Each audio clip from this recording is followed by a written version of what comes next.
जय श्री सीताराम जी महाराज की जय। नाथ गुण गाथ सुनी होत चित चाऊ सो। गोस्वामी तुलसीदास जी का ये पद विनय पत्रिका से है। तुलसीदास महाराज कहते हैं, हे नाथ, आपके गुणों की गाथा सुनकर मेरे चित्त में चाव सा होता है, किंतु हे राम जी, जिस भक्ति और भाव से आप प्रसन्न होते हैं उसे मैं नहीं जानता। कारण कि ना तो मेरे कर्म अच्छे हैं, ना स्वभाव उत्तम है, और ना समय अच्छा है, कलयुग है। ना कोई मालिक है, ना कहीं ठोर ठिकाना है, ना साधन रूपी उत्तम धन है, ना सुंदर सुंदर सेवा परायण शरीर है, ना परमार्थ में लगने वाला उत्तम मन है, और ना भजने से पवित्र हुई उत्तम आयु हुई है। सारांश, भगवत प्राप्ति का एक भी साधन मेरे पास नहीं है। सब प्रकार से निराधार हूँ। जिससे मैं प्यास के मारे पानी मांगता हूँ, वह उल्टा मुझसे ही अमृत पिलाने के लिए कहता है।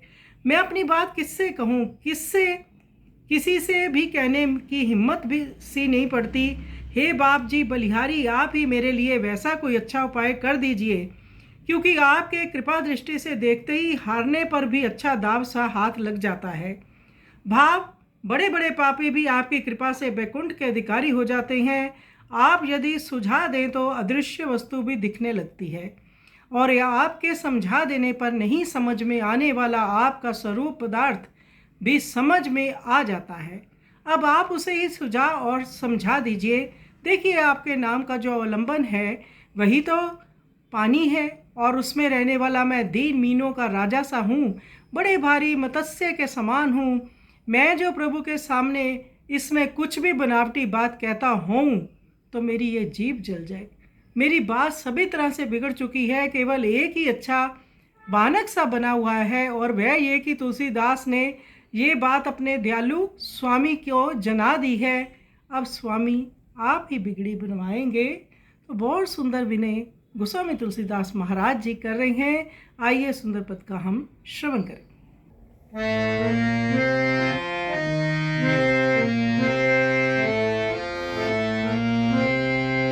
नाथ गुण गाथ सुनी होत चित जाऊ सो।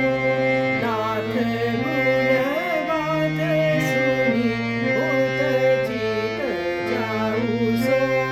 राम रिझिबे को जानो भगति न भाऊ सो।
रे